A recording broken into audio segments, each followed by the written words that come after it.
Dando seguimento às nossas investigações sobre subjetividade e linguagem, o programa de pós-graduação de Filosofia da Universidade Federal de São Carlos promoveu esta primeira série de conferências com a colaboração de colegas da USP, da Unesp e da Universidade Federal do Paraná. Agradecemos aos nossos colegas que acederam gentilmente ao nosso convite e que permitiram a criação desse instrumento precioso que divulgará pelo Brasil uma reflexão sobre um tema crucial da filosofia feito de perspectivas diferentes. Bom, na primeira sessão, a ideia de destacar contra o modelo da filosofia reflexiva um certo tema caro ao Merleau-Ponty, que é o tema da encarnação, era digamos assim, um viés pelo qual se pode apresentar a fenomenologia da percepção, quer dizer, a ideia tanto de sujeito percepção quanto de mundo percebido. Através do tema da encarnação é possível mostrar como essa fenomenologia é descrita em oposição ao modelo da filosofia reflexiva. Tem lá, melhor para a gente pegar lá o sujeito tomado como naturante e o mundo como idealidade ou cogitada, etc. A ideia da unidade do mundo é uma unidade ideal e não uma unidade numérica. Quando eu e Paulo percebemos o mundo, percebemos o mesmo mundo, idem número. Mesmo, não é o mundo, não é específica, não é ideal, é carnal. Aí na segunda sessão, ontem, da fenomenologia da percepção, eu passei a fenomenologia da linguagem. E uma apresentação, digamos, também sumarizada da fenomenologia da linguagem, apontando que há ali aparece ali uma certa novidade no pensamento do Merleau-Ponty, que essa novidade consiste, ao que me parece, num certo,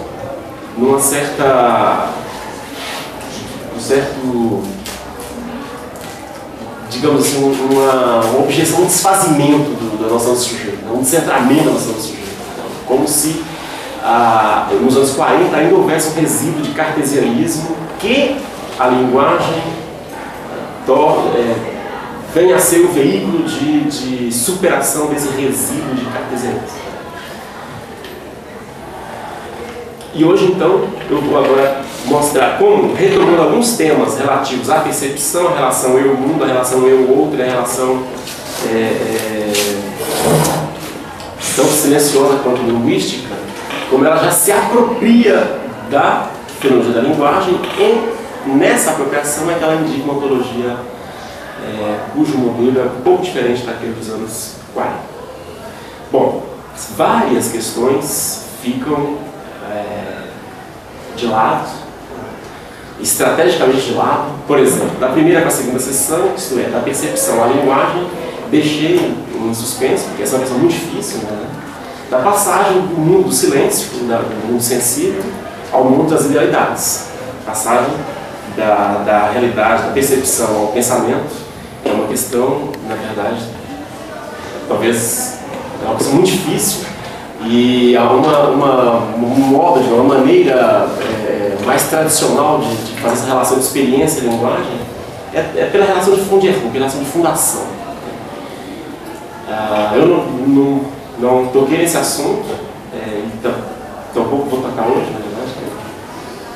A minha desconfiança é que esse modelo diferenciado de ontologia, né, no estágio final da carreira do Merleau-Ponty, aponta talvez para uma relação que já não, o termo fundacionalista talvez não seja mais exatamente apropriado para descrever essa relação de pensamento entre o silêncio ou o mundo sensível e o mundo das idealidades, etc. Mas eu tampouco sei muito bem, ainda não sei direito. É uma questão para mim, na verdade, como pensar isso nesse modelo derradeiro de ontologia. Então o que eu vou fazer aqui é apenas um delineamento desse modelo,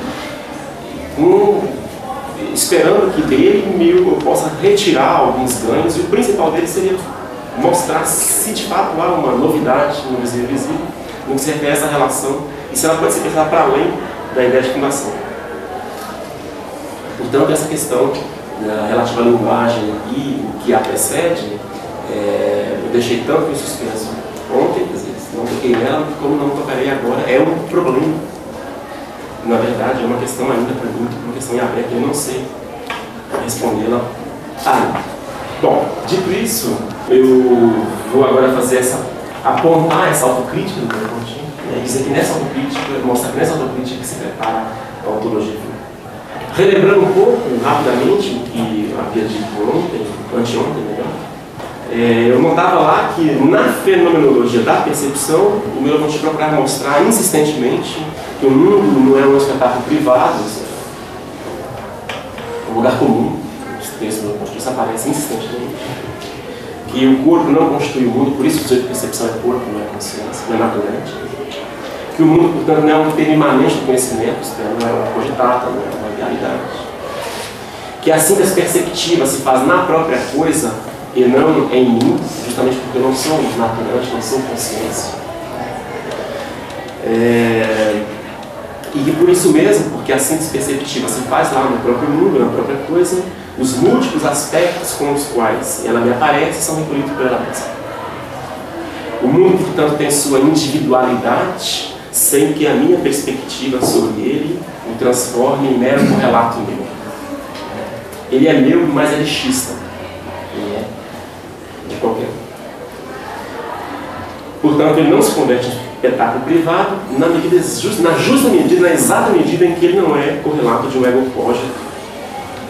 Ele mantém sua soberania sem dissolver-se em uma consciência absoluta. E por isso mesmo ele é um mundo único, comum, que recolhe em si as múltiplas perspectivas que vários sujeitos como eu têm sobre ele.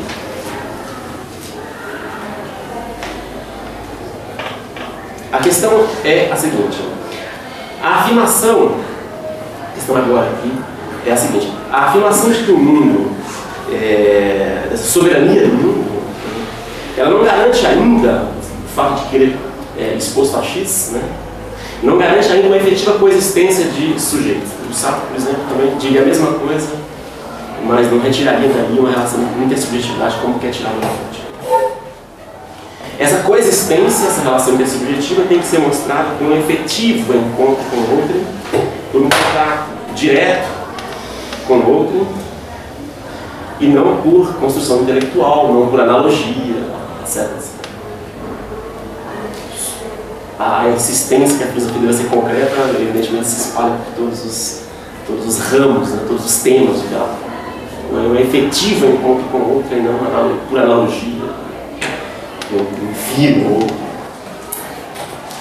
No caso da fenomenologia da percepção, esse encontro efetivo, ele era mostrado na medida em que não era um encontro de egos, mas de corpos anônimos, né, de corpos cuja atividade cognoscente não era ainda de uma consciência. Né? Esse encontro, portanto, deve ser mostrado nessa justa medida em que eram corpos anônimos que se encontravam e capazes de mesmas intenções. Eu vou dar exemplos da psicologia infantil, de fazer menção de morder o dedo de um bebê de 15 meses, ela responde como se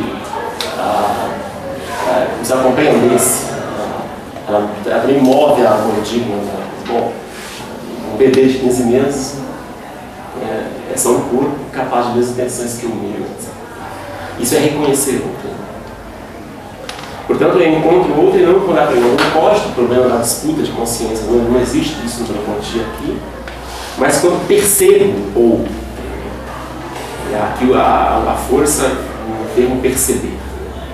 Isto é, quando percebo um corpo capaz de mesmos comportamentos que o meu, corpo, portanto, que é coextensivo ao ser, e não espírito extramundano, etc. De modo que o outro é também um sujeito anônimo, pré-pessoal. Deve ser pré-pessoal para que haja assim.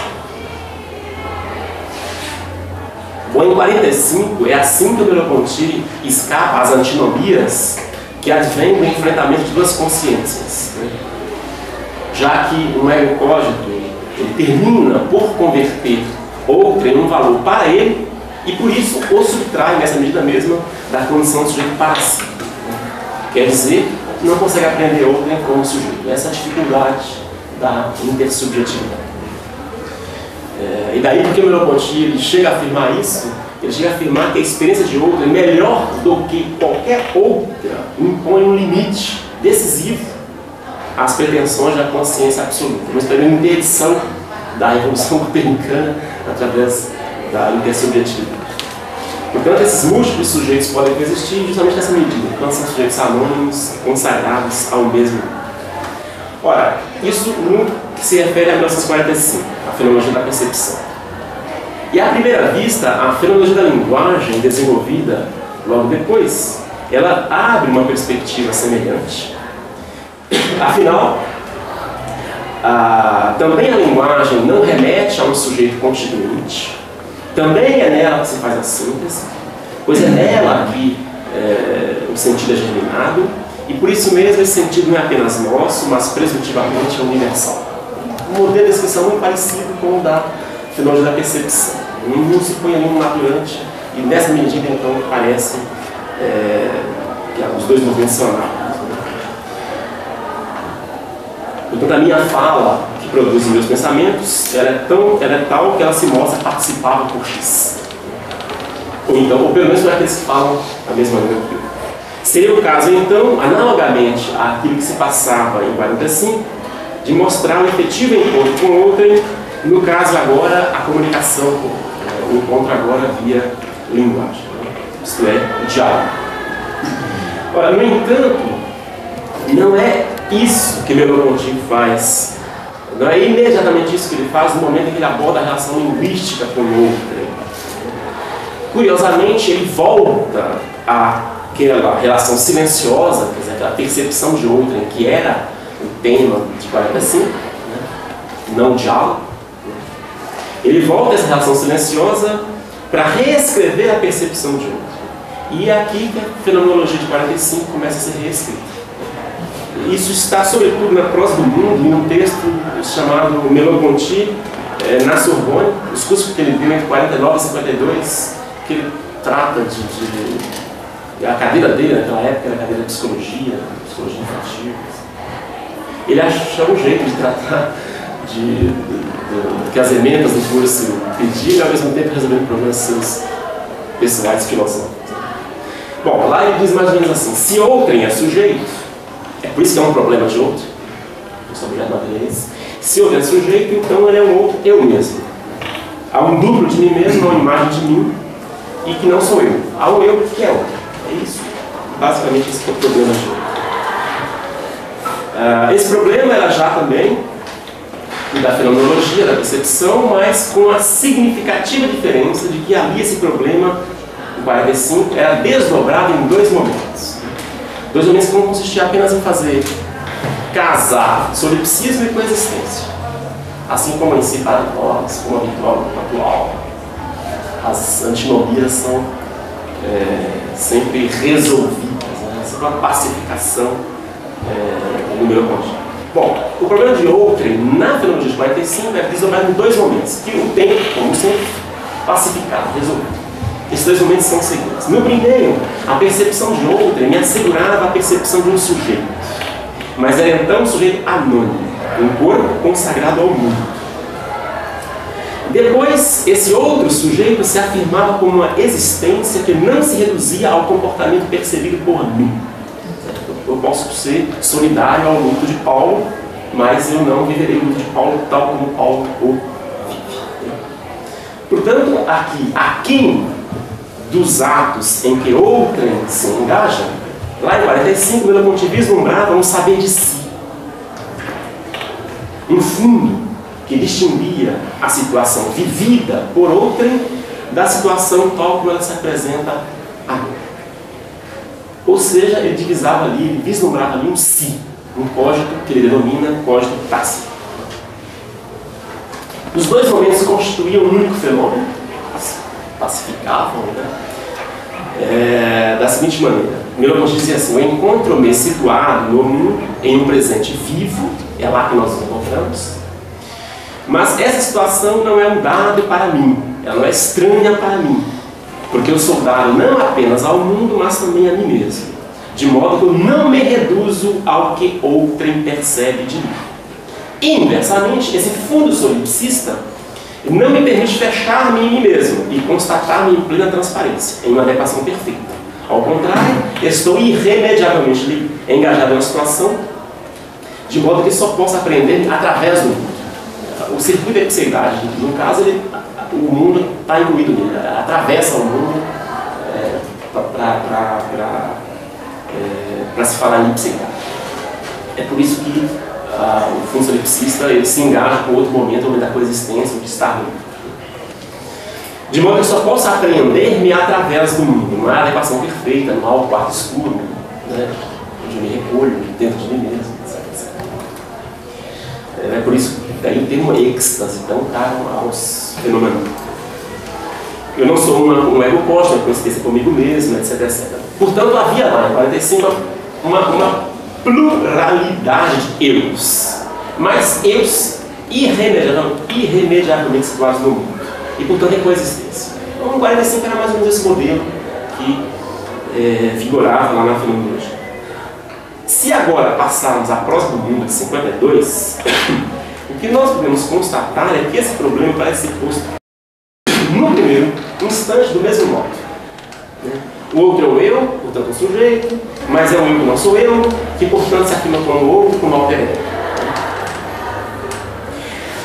Acontece que há aqui uma novidade. Consiste no seguinte: agora, dessa vez, em 52, ao invés de saltar da coexistência para o interior de cada consciência pela afirmação do código tácito, abrindo-se aquém do ser situado, como fazendo a fenomenologia, o Merleau-Ponty vai explorar aquela coexistência, procurando interrogar o fenômeno que ele chama de emparelhamento, ou accouplement, que é como ele traduz o parrum de Husserl. Bom, aqui nesse momento já se anuncia, ao que me parece, uma mudança em relação à fenomenologia, que consiste no fato, uma mudança que aparece lá no curso chamado A Consciência e a Aquisição da Linguagem, um curso dado em 49 a 50. Nesse curso, o Merleau-Ponty discute duas posições opostas, a de Husserl e a de Scheller. O problema é mostrar que cada um dos filósofos unilateraliza o problema da essência de outro. Husserl procurando salvar o ego, a essência de outro, Scheller procurando fazer o inverso.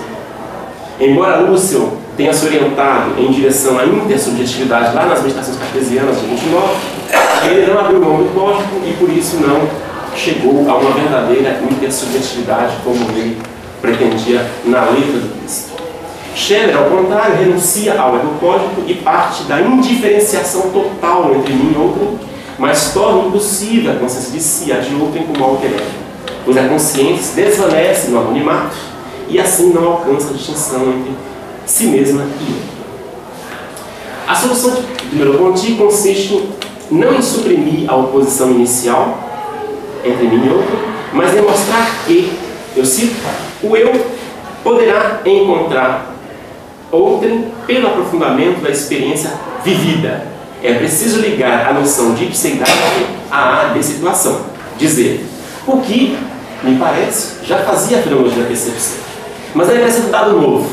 Eu cito, o ego deve ser definido como, eu sublinho, idêntico ao ato no qual ele se projeta. Eu e outrem somos conscientes um do outro em uma situação comum. É nesse sentido que é necessário precisar as concepções de Scheller e a noção de emparelhamento de Husserl. Fecha aspas. Depois de relembrar no texto sobre a fenomenologia da linguagem, de 51, que o uso das meditações não remove a dificuldade de se apreender outrem como outro eu mesmo a partir da consciência, o Merleau-Ponty observa que, se contudo eu percebo outrem, é porque, de fato, a dificuldade é superada. Se há uma contradição radical que torna impossível a concepção teórica de outrem, é porque aquele que em mim percebe outrem é capaz de viver essa contradição como uma definição mesma da presença de outro. Ainda que diante da reflexão, nenhum outro que eu mesmo possa ser verdadeiramente ego, eu de fato percebo alguém. Há aqui uma relação viva, expressão neuropontiana, que assume a contradição da presença de outro. E é isso que o Merleau-Ponty denomina fenômeno de emparelhamento. Ora, é o aprofundamento dessa experiência que fará surgir uma inversão que Merleau-Ponty já constatava no fenômeno da fala. Aqui, inversão segundo a qual os papéis do sujeito e do que é visto por ele são trocados, que é o momento em que efetivamente outrem aparece como é. Eu cito o texto sobre a fenomenologia da linguagem. Diz ele: ocorre que em certos espetáculos meu olhar tropeça, é circundado, sou investido por eles, quando julgado investidos, e vejo desenhar-se no espaço uma figura que desperta e convoca as possibilidades do meu próprio corpo, como se tratasse de gestos ou de comportamentos meus. É aqui então que, no lugar de um código tácito, vemos surgir uma espontaneidade que, como a fala, produz uma inversão, levando-me àquilo que minhas premissas de sujeito falante ou de sujeito de percepção não incluíam. Merleau-Ponty continua: tudo se passa como se as funções da intencionalidade do objeto intencional se encontrassem paradoxalmente trocadas. O espetáculo convida-me a tornar-me espectador adequado, como se um outro espírito, que não o meu, viesse repentinamente habitar meu corpo, ou antes, como se meu espírito fosse atraído para lá e emigrasse para o espetáculo que estava oferecendo para si mesmo. Sou apanhado por um segundo eu mesmo fora de mim. Percebo o outro. Fim de estação. Aqui, portanto, eu tenho a experiência de ver aquilo que se põe a ver e que assim me torna espectador. Me faz experimentar-me como constituído no momento em que me julgava constituinte. Revela-se a mim como uma espontaneidade que me desceu. Os olhares que deitavam no mundo, diz o filósofo, como o cego tateia os objetos com sua bengala, alguém os apreendeu pela outra ponta e os volta contra mim para me tocar por minha vez. Fim de estação. É por isso que o problema de outrem é o do descentramento, não o do enfrentamento face a face dos sujeitos. Não do conflito, como supomos sempre. O que está diante de nós é o objeto. É preciso compreender bem que o problema de outrem não é este. É o de compreender como eu me desdobro, como eu me descendo. Diz Merleau-Ponty na prosa do mundo.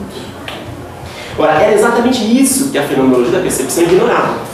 Porque a percepção de outrem não levava ali a um emparelhamento e a uma inversão, em que eu sou atraído por um outro eu que eu mesmo, tornando-me circundado por ele. A fenomenologia afirmava a coexistência de corpos cognoscentes e anônimos em um mundo único. E a partir daí, no momento de assegurar o ego de outrem, a fenomenologia saltava para fora da percepção pela afirmação de um fundo que escapava ao encontro dos sujeitos, pela afirmação de um si, um código tácito. É por isso que, embora Merleau-Ponty continue a falar em percepção, nos anos 50 para frente, ele agora fala do eu, pois se trata da efetiva percepção de um alter ego, que por isso torna-se idêntico ao ato no qual ele se projeta. Bom, até aqui, essa relação é apenas silenciosa. Ainda não apareceu o diálogo. Antes de tratar do diálogo, é preciso esclarecer uma questão. Essa percepção do alter ego não obriga a redefinir a relação entre mim e o mundo, isto é, a relação sensível, da percepção sensível. A fenomenologia nos ensinara que o sujeito de percepção se consagra ao mundo que ele não constitui, que não se reduz a um espetáculo privado e por isso o comportamento de outrem pode nele tomar parte. Mas agora que outrem pode de tal modo nos descentrar e nos tornar espectadores, que ele pode tornar-se emparelhado a nós e nós a ele. Agora que trouxemos o ego do fundo inalienável para o ato em que se projeta, nada muda retrospectivamente na relação eu-mundo, na relação sensível, da percepção sensível. Eis aqui o que vai se converter num tema central da derradeira ontologia de Merleau-Ponty e que vai preparar, é uma impressão minha, uma sugestão minha, vai preparar uma noção de carne. Noção de carne. A noção do visível. Vejamos então essa noção de cada aqui nesse momento de reflexão. Em 52, Merleau-Ponty aparentemente não formula outra exigência que aquela já formulada em 45. A de que minha experiência do mundo não seja no espetáculo privado, mas a de um mundo em si. O que vale para mim deve valer para outrem, e por isso meu campo é um meio universal do si. Eu e outrem somos consagrados ao mesmo mundo. Até aí, tudo bem, os dois momentos vão juntos. Mas então, e era essa a consequência que a fenomenologia não podia tirar. Também, agora, a minha experiência. Não só o correlato dela, não só o mundo, que é o mundo para X, para quem é a minha experiência deve ser universalizada. Já que não há mais aquele fundo privado que escapava ao alcance de outro. Com isso, somos ambos absolutamente apreensíveis um pelo outro. E, portanto, exatamente aquilo que me faz único, o meu sentir, tende paradoxalmente a se difundir. Eu cito uma passagem da Prosa do Mundo, diz Merleau-Ponty assim, ele faz aqui uma confusão, né, entre mim, o mundo e o outro, etc. Ele diz, eu vejo esse homem imóvel, dormindo e que desperta de repente. Ele abre os olhos, faz um gesto em direção ao seu chapéu caído ao lado dele e o apanha para se proteger do sol. No momento em que ele desperta sob o sol e estende a mão para seu chapéu, entre esse sol que me queima e faz piscar meus olhos e o gesto que acolá traz remédio à minha fadiga, entre essa fronte consumida acolá e o gesto de proteção que ele chama de minha parte, um laço estabelece em que eu tenho necessidade de nada decidir. E se eu sou para sempre incapaz de viver efetivamente a queimadura que o outro sofre, a mordida do mundo, tal como eu a sinto em meu corpo, é ferimento para tudo que, como eu, é exposto a ele. É esse sentir, esse ferimento exposto a ele, que é generalizado. A minha relação corporal com o mundo, ela é generalizada. Como se uma corporeidade anônima nos perpassasse a todos. Como se eu partilhasse com outros organismos essa corporeidade anônima, assim como partilho com eles uma linguagem comum. É aqui que começa a surgir uma relação carnal com o mundo e com o outro, uma generalidade carnal, que é a contrapartida do emparelhamento do outro. Pois, afinal, se não há mais um fundo privado, um eu que escapa a outrem, então o nosso sentir, muito embora individualizado, pode ser dito genérico. Com efeito, enquanto a fenomenologia falava apenas da generalidade do meu corpo, quando eu falava do corpo habitual, do corpo genérico, aquela ciência sedimentada, implícita, que apreende, o mundo, etc., etc., que se conjuminava com o corpo atual, era a generalidade que falava da percepção. Né? E, no capítulo que eu traço da generalidade do meu ser, que era a generalidade que se sabe dar a si mesma, aquele fundo aquém do ato efetivo particular, que é o si, dessa vez, em 52, o Merleau-Ponty anuncia uma generalidade da própria experiência, do sentir experiência. Quer dizer, daquilo mesmo que me faz singular, e que já não aponta para o meu corpo como montagem geral, como típica, como aconteceu em 45, mas para uma intercorporeidade, que é, então, a contrapartida do emparelhamento eu-outro. Só a percepção de um alter ego, de um eu que é outro, só a situação comum se, enfim, a corporeidade tornar-se uma significação transferível. A relação eu-outrem já não deságua na afirmação do código, quer dizer, na afirmação de uma experiência inseparável de si mesma, que não é senão cada subjetividade. A generalidade agora já não é a dos corpos, dos sujeitos, mas da corporeidade, que torna-se então o que une os sujeitos, como se ela fosse agora o tecido único que reúne a pluralidade das mônadas. Agora, a minha relação com o mundo é a relação desse meu corpo genérico, cujo sentir é então genérico, de tal modo que a minha relação comigo mesmo, ela é já generalidade, E é por isso que se torna possível a aparição de outro. É assim que Merleau-Ponty entende a enigmática proposição de Lúcio, que reza: a subjetividade transcendental é intersubjetividade. Essa proposição começa a ganhar sentido aqui pela noção de intercorporeidade de carne, que nos perpassa a todos. Bom, agora com relação ao tema do diálogo. O mesmo modelinho de dissolução do que resta lá de privado de particular em benefício de uma generalidade. Também aqui haverá a mesma inflexão em relação ao que se passava em 45. Muito embora o tema do diálogo na teologia da percepção aparece apenas incidentalmente. Ali, em 45, o diálogo constitui um terreno comum entre mim e outrem, do qual nenhum de nós dois é o criador. Esse terreno comum tem o mesmo papel que o mundo quando Pedro e Paulo percebem uma árvore, um campo visual, etc. Ele, portanto, é um lugar único, não privado de nossa coexistência. Nós nos encontramos lá, num lugar que é dado a X, dado a X. Somos ambos arrastados por esse terreno comum em 55. Formado, é certo, pelos meus e pelos seus pensamentos, mas pensamentos germinados na linguagem e requeridos pelo próprio estado da discussão. Portanto, participavam do X. Mas nada é dito lá em 45 acerca de uma imbricação, um empiètement, de um sujeito no outro. Ambos se alienam em 45 a um terceiro termo, que faz a mediação, não um no outro. Na prosa do mundo, já a análise da alucinação verbal tem um papel diferente do que teve a análise da alucinação sensível na fenomenologia de 45. Quando ali se procurou mostrar que nossa adesão ao mundo é tal que a alucinação é sempre possível, que se trata de adesão cega, não de operação intelectual. Em 45, eu vou tratar do tema da uma forma de patologia. E, bom, porque uma patologia é possível, a condição de possibilidade dela é que a nossa adesão ao mundo é cega, uma fé perceptiva, uma fé originária, não é?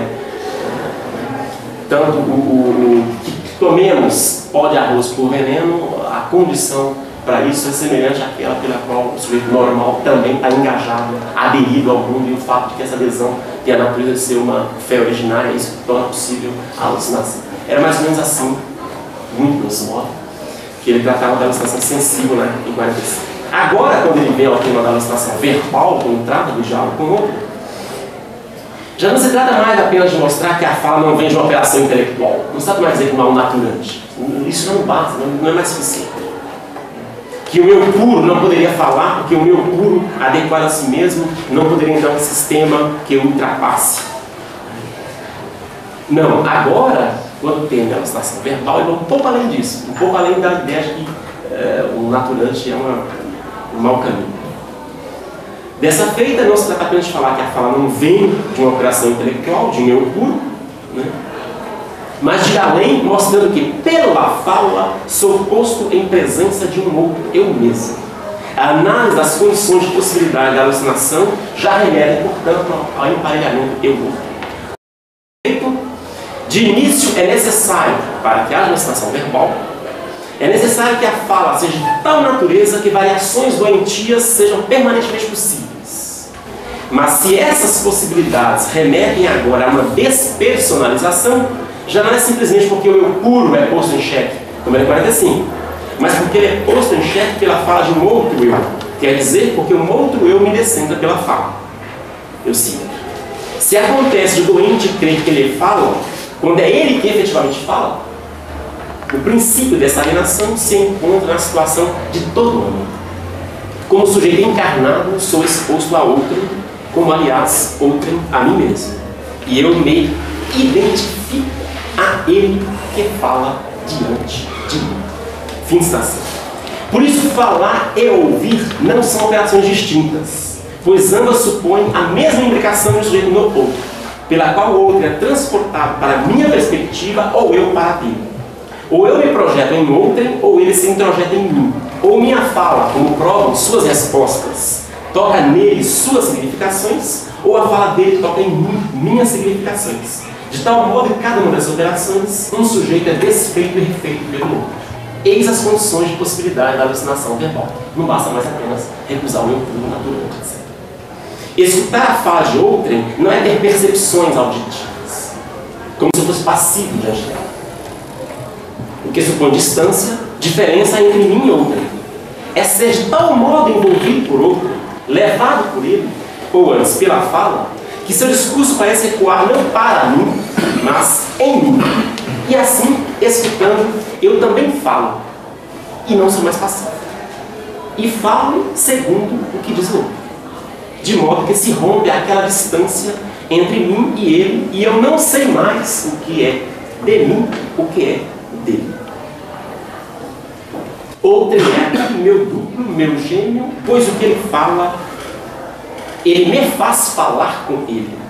E o que eu falo quando ele me escuta, eu o faço falar comigo.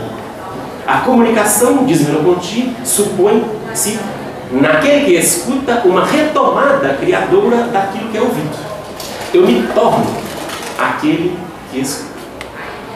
Falar e ouvir supõe então que o sujeito, eu sinto, possa se deixar desfazer e refazer por um outro atual. Muitos outros possíveis e presuntivamente por todos. Por todos, quer dizer, do mesmo modo que o emparelhamento e o outro, na relação silenciosa, conduzia a uma generalização do sentir, já que o sentir, embora individual, não é mais privado, não remete mais a um fundo privado, mas a um corpo genérico, a uma carga. Também a fala se generaliza, uma vez que por ela sou igualmente posto em presença de um alter ego.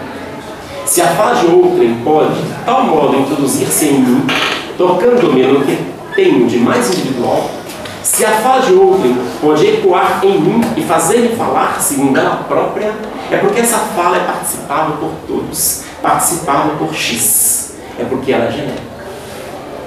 Assim, muito embora minha fala seja o que tenho de mais próprio, minha produtividade, ela é universalizada. Há aqui uma língua comum, análoga àquela corporeidade que partilha com todos. Isso supõe que a minha fala não seja minha em sentido privado. A expressividade da fala, com efeito, não é produzida por mim. Eu sou antes atraído por uma significação linguageira, porque sou dela o autor. A fala, assim universalizada, realiza então, esse é o grande problema, o acordo entre as totalidades rivais.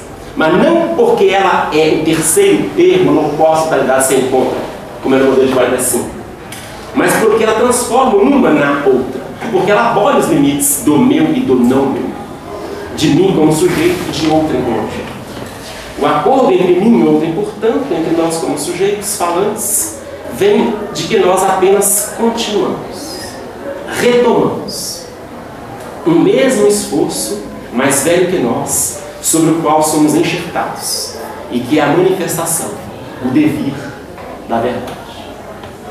A metafísica profunda começa a ficar mais abstrusa ainda. Merleau-Ponty se pergunta lá, num texto em que ele escreve para na prosa do mundo. Ele se pergunta: que é isso então que tira de nós a verdade, que assegura o acordo universal? No limite da racionalidade. Ele diz: não é certamente um Deus, pois sua operação depende de nós.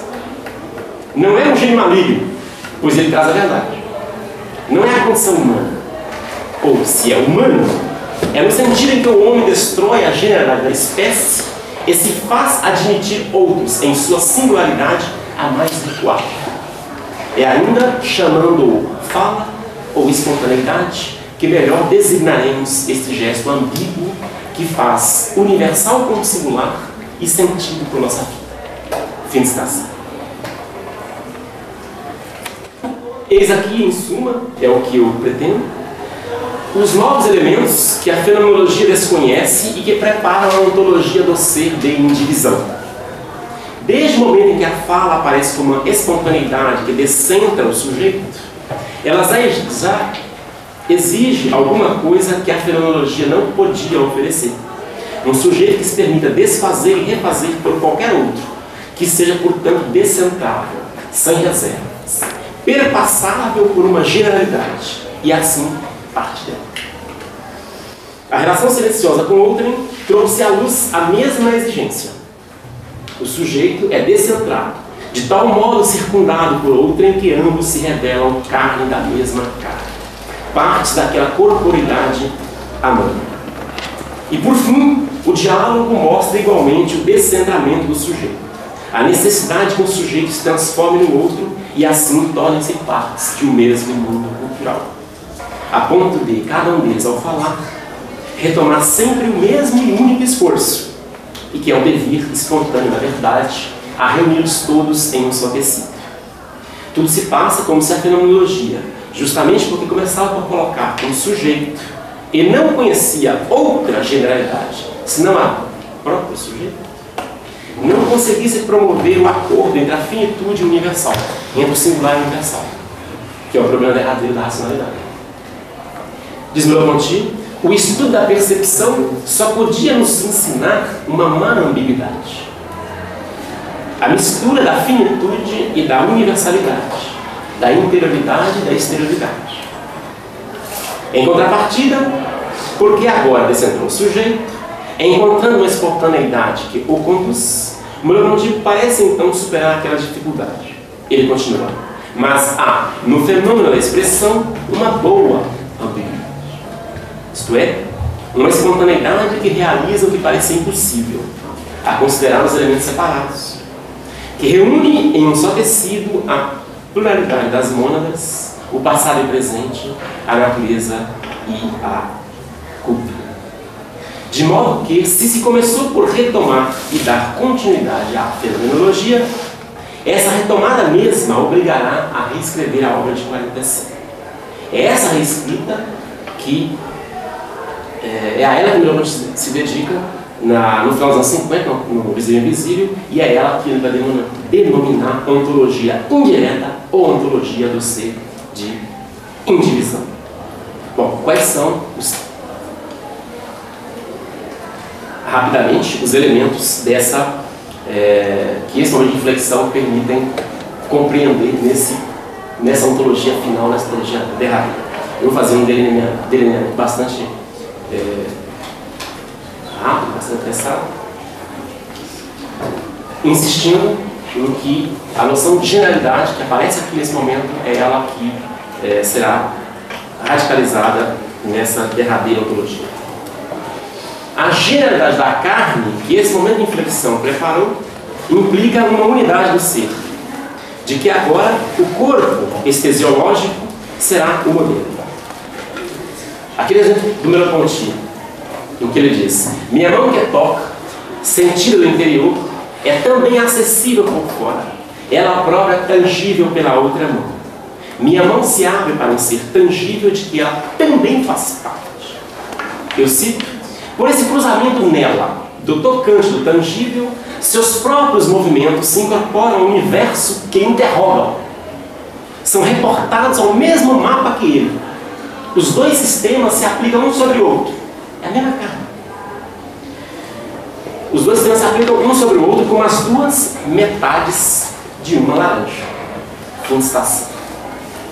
Há aqui uma tal coesão do direito do avesso, nessa ontologia do visível e invisível, que faz meu corpo visível e tangível como uma coisa, seja ele quem opera essa visão de si mesmo. Há uma reflexão do corpo, uma reflexividade do corpo.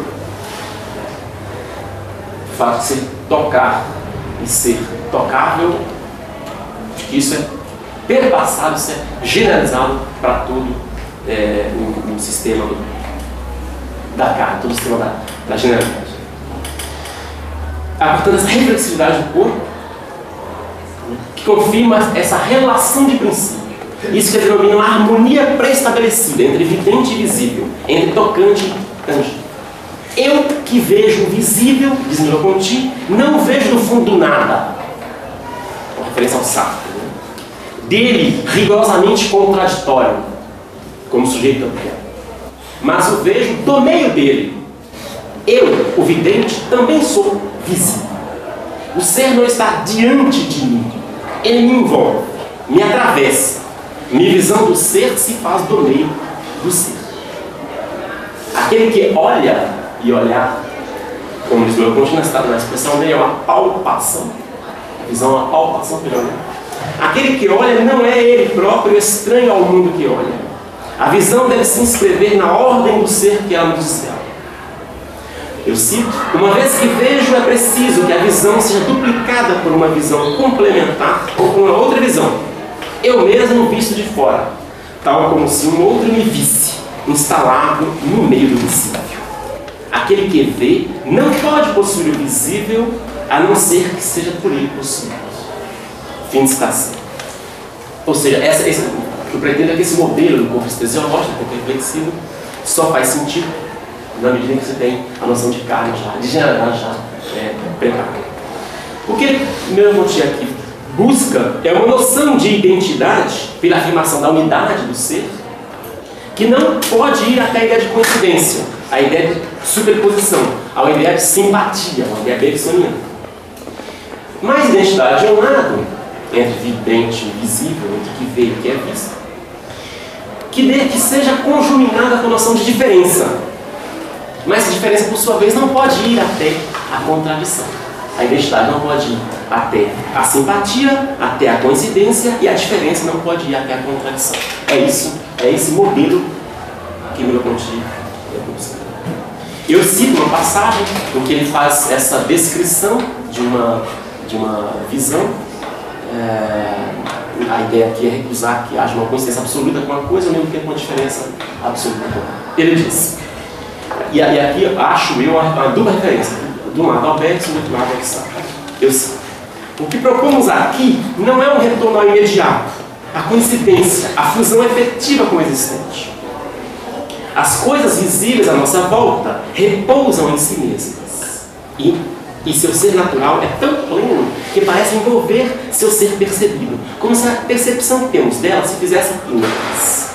Se, porém, exprimo essa experiência dizendo que as coisas estão em seus lugares e que nós nos fundimos com elas, logo a torna impossível, pois, à medida que nos aproximamos das coisas, para de ser. À medida que sou, não há coisa, mas somente um duplo dela no meu quarto escuro. No momento que minha percepção vai tornar-se percepção pura, coisa, ser, ela se apaga. No momento que ela se acende, não há mais a coisa. Fim de citação. A identidade, a diferença buscadas, para além da coincidência e da contradição, repousam aqui na noção da generalidade do ser. Na noção de carne que consiste, eu cito, nesse enovelamento, como já nós traduz, nesse enovelamento do visível sobre o corpo vidente, do tangível sobre o corpo tocante, atestado sobretudo quando o corpo se vê, se toca vendo e tocando as coisas.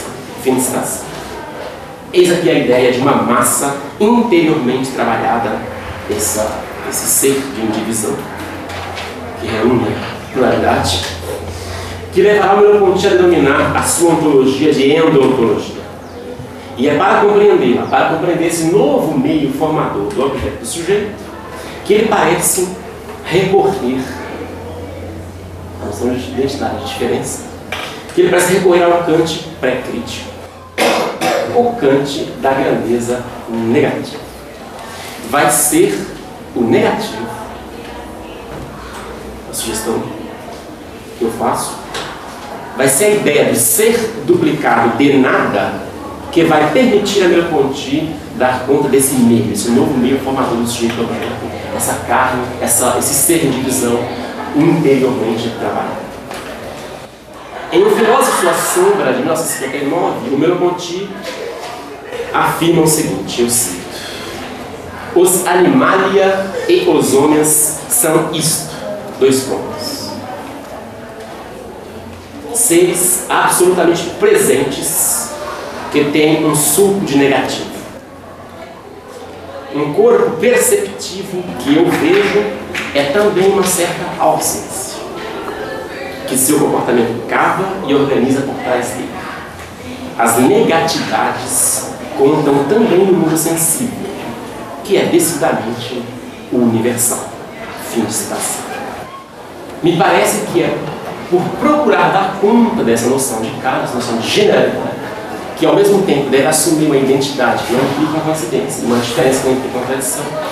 É daí, me parece, porque Merleau-Ponty vai explorar o conceito de negativo, que não à toa aparecem mais nas notas de trabalho, que tem um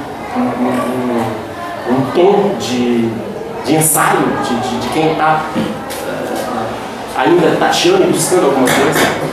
É lá nas notas que essa noção é desenvolvida com mais ênfase e mais insistente. Me parece que ela dá conta disso, dessa noção, que no Vizinho Invisível o Merleau-Ponty vai conceder um alcance inédito ao negativo. Em uma nota de trabalho de janeiro de 60, ele chega a afirmar, eu cito, é o negativo que torna possível o mundo virtual, o ser de transcendência. E que esse tema tenha consumido boa parte das reflexões do Merleau-Ponty, isso já se vislumbra não apenas pela quantidade de notas devotadas ao negativo, mas também pelas dimensões do manuscrito em que ele se dedica a desancar a concepção sartreana do negativo. É o mais longo capítulo do Vizinho Invisível, o Interrogação e Dialética. A ontologia do ser e do nada, diz Merleau-Ponty agora contra o Sartre, diz a ontologia do ser e do nada do Sartre, ela é incapaz de dar conta da totalidade, da generalidade, do ser de indivisão que agora ele busca. Basta ver que, apesar de lá na conclusão do ser e o nada, o Sartre colocar o problema da totalidade que envolveria o em si e o para si, ele se desespera dessa questão e a relega à metafísica. Fora do escopo da ontologia, portanto, relegada, portanto, àquilo que em Sartre são as hipóteses, o domínio do provável, fora do domínio da evidência preditiva, que é o domínio da ontologia e que vai até o final da quarta parte do ser humano. Depois dali é provável, é metafísica, e é justamente o momento da metafísica, o momento da totalidade, o momento que ele vai tratar disso que para Merleau-Ponty é o tal do ser de indivíduo. Sabe, relega, portanto, o problema da totalidade do para si do em si, um pouco como Descartes, relegado ao escuro, a união do corpo e da alma nas meditações. E não é surpreendente para o Merleau-Ponty que o Sartre tenha chegado a esse resultado. Uma vez posto o negativo absoluto e o positivo absoluto, uma vez posta a contradição, já não há compromisso possível entre eles. E a contradição no Sartre ele pretende que é mais radical ainda que a do rei. Porque no rei tem sempre aquelas superstições, né? As crises se resolvem, os levantam. Não dá para ficar lá numa posição congelada. Tem que ir para diante. No caso do Sartre, não tem. O parasita dele transcende, ele ainda é uma espécie de negação de si mesmo. Ele nega em si, nega a si mesmo, um movimento de negação continuado, permanente, de tal modo que ele jamais se cristaliza, jamais. É isso a noção de liberdade do Sartre. Então não há passagem do ensino do parasita, não há imbricação, não há. Isso que o Merleau-Ponty busca, ele chama de invisível, união de ambos num único ser, que é a generalidade, que é a carta. Então o problema do Merleau-Ponty é o Sartre, a contradição não dá, a contradição não serve. A diferença é uma coisa, a contradição é um pouco demais. Ora, é justamente essa questão, a da totalidade, a da imbricação entre corpo e alma, entre mim e o mundo, entre mim e os outros, é justamente essa questão que importa no Merleau-Ponty. E é por isso que ele pode dizer, em uma nota de trabalho de fevereiro de 60, ele diz: eu tomo meu ponto de partida lá onde Sartre tem seu ponto de chegada. No ser retomado pelo parasita. É nele ponto de chegada porque ele parte do ser e da negatividade e constrói sua união. Para a ontologia do dentro, que é a dele, não há que construir a transcendência. Ela é de início, como ser duplicado de nada. Fim de citação. Bom, mas o que é que pode ser esse ser duplicado de nada? Não será ele ainda uma mistura? Isto é, aquilo mesmo que Sartre se empenhou obsessivamente em distinguir, é aqui que aparece o interesse do Merleau-Ponty pelo Kant pré-crítico. Para além da contradição que norteou a ontologia sartriana, o Merleau-Ponty pretende recuperar uma posição real kantiana, que vai chamar a outra posição de lógica, não de real. A partir dela, da posição real kantiana, o ser duplicado de nada não será mistura. Eu vou dizer o seguinte: a estrutura não é mistura. Para mim, o negativo não quer dizer absolutamente nada. E o positivo também não. Eles são sinônimos. E isso não por um apelo a uma vaga mistura do ser humano. Não. A questão é ver isso mais perto, que é então esse ser duplicado de nada que não é mistura.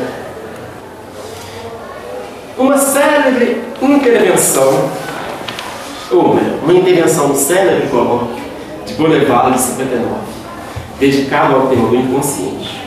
O Merleau-Ponty teria afirmado, segundo o resumo redigido por Pontaret, o seguinte: eu cito: se uma grandeza negativa é uma grandeza de signo contrário, se Kant pode dizer que o ódio é um amor negativo, que o roubo, por exemplo, é um dom negativo, é preciso reconhecer aí uma articulação, uma simultaneidade da presença e da ausência. Fim de citação. Essa simultaneidade, o ser duplicado de nada. O nada não será então o contraditório do ser. Então, que será ele? Diz Merleau-Ponty em uma nota de maio de 60, eu cito: o sensível, o visível, deve ser para mim a ocasião de dizer o que é o nada. O nada não é nada mais nem nada menos que o invisível. Fim de citação. A relação entre ser e nada é agora a relação entre visível e invisível, com a substancial diferença de que o visível não é aqui uma presença objetiva, um positivo objetivo, e o invisível a negação dele, como acontece no céu. Isso levaria, e só poderia levar, segundo Merleau-Ponty, ao esforço depois de construir a união, como no Descartes. A diferença é qual é a existência, depois tenta-se construir a união e não dá certo. É Deus que pode entender isso. No Merleau-Ponty, o visível não é nada de objetivo, da ordem do ensino. Ele é transcendente. E na pena do Merleau-Ponty, isso quer dizer, ele é carregado de um sentido invisível. O visível é pregnante de invisível, e de tal modo que, para compreender plenamente as relações visíveis, uma casa, por exemplo, é preciso ir até a relação entre o visível e o invisível. Daí porque o invisível não pode ser mais o contraditório do visível, já que é necessário pensar aqui em termos de relação real e não lógica. Ou, mais profundamente, porque é necessário pensar a simultaneidade do ser e do nada. É essa simultaneidade que Sartre não pode pensar. É necessário que haja lá no Sartre uma posterioridade lógica do nada sobre o ser, pois o ser deve ser posto para então ser negado. Posterioridade de resto é encontrada também em Bergson, e pelas mesmas razões, já que se trata também ali de uma forma de citação do Merleau-Ponty, ultrapositivismo, visível e invisível, pais espalhados. Na descrição do Merleau-Ponty, o invisível está aí, sem ser objeto. A tal ponto que os visíveis, no final das contas, estão centrados nesse núcleo de ausência. É esse mundo carregado de negativo, centrado na ausência, que Merleau-Ponty denomina um mundo vertical. O visível, diz ele, implica uma membrura de invisível. O invisível funcionando então como a contrapartida secreta do visível, de modo que só aparece nele. O invisível não é um não visível, no sentido, por exemplo, em que foi ou será visto, ou no sentido daquilo que é visto por outro e não por um. Antes disso, o invisível é aquilo cuja ausência conta no mundo. É assim que podemos pensar até o fim a simultaneidade de ambos. Dizer, por exemplo, que o invisível é apenas um outro visível possível, aquilo que ora não vejo, é destruir a membrura que nos junta a ele, e no limite a sua simultaneidade. Há que romper aqui com a posição do ser e sua negação posterior. Há que romper com toda forma de objetividade. Daí porque importa Merleau-Ponty apontar a membrura. Por exemplo, daí o interesse dele escrever coisas do tipo: não há percepção sem impercepção. E isso por razão de princípio. Ver é sempre mais que ver. O invisível, há um invisível do visível. toda visibilidade comporta necessariamente não visibilidade, etc, etc, etc. Ou ainda, aquilo pelo qual comecei, a citação pela qual comecei esse curso, que se pensa ainda no ponto cair com o ponto cego inerente à consciência. Diz Merleau-Ponty, o que a consciência não vê é por razões de princípio que ela não vê. O que ela não vê é o que prepara a visão do resto. É o que faz que ela veja. É sua ligação ao ser. É sua corporeidade. São os existenciais pelos quais o mundo torna-se visível. Fim de estação. A alma, portanto, vai aparecer para Merleau-Ponty como o outro lado. O inverso do corpo. O avesso do direito. Outra metade da lado. Não o não ser absoluto. A maneira do Sartre. Por relação a um ser que seria plenitude e núcleo. Não para si, por oposição a si. Daí porque a metáfora Merleau-Ponty chama de humor contra a metáfora do vazio, do buraco, a metáfora do Sartre. Ele diz ainda, sempre na mesma direção, né? O mesmo modelo presidindo as suas descrições. A alma está plantada como o outro lado, como o invisível. Por isso, ela não é um não ser a maneira do idealismo. Esse modelo, certamente, vale para todo o visível. Todo visível está centrado no invisível, em existenciais que não são coisas espirituais, mas são, eu cito, estruturas do vazio. Estruturas que se devem, ou não se devem, plantar no ser visível, mostrar que é o inverso, como a profundidade que se cava por trás da largura e da altura, como o tempo por trás do espaço. O invisível é o invisível de direito, não de fato. O intocável não é um tocável inacessível. O inconsciente não é uma representação de fato inacessível. O negativo não é um positivo que está em outro lugar, aliás. É um verdadeiro negativo. O intocável do tocar, o invisível da visão, são, eu cito, o outro lado ou o inverso, a outra dimensionalidade do ser essencial. Fim de estação. Se se diz que os existenciais são da ordem do inconsciente, é preciso acrescentar que esse inconsciente não está no fundo de nós, por trás de nossas costas, mas bem diante de nós, como articulações do nosso corpo. Ele não é objeto porque ele é aquilo pelo qual objetos são possíveis. Ele está entre os objetos, como o intervalo das árvores entre as árvores. Ele é dado originariamente e dado como não presentável, do mesmo modo que outrem é dado em seu corpo como ausente. O invisível é o nicht urpräsentbar, o não presentável doce. O invisível é o nicht urpräsentbar, que ele é apresentado como ao mundo. Ora, tudo isso requer um tipo de relação bastante distinta daquela pensada por Sartre, em que ser e nada não se imbrica, não se conjunta.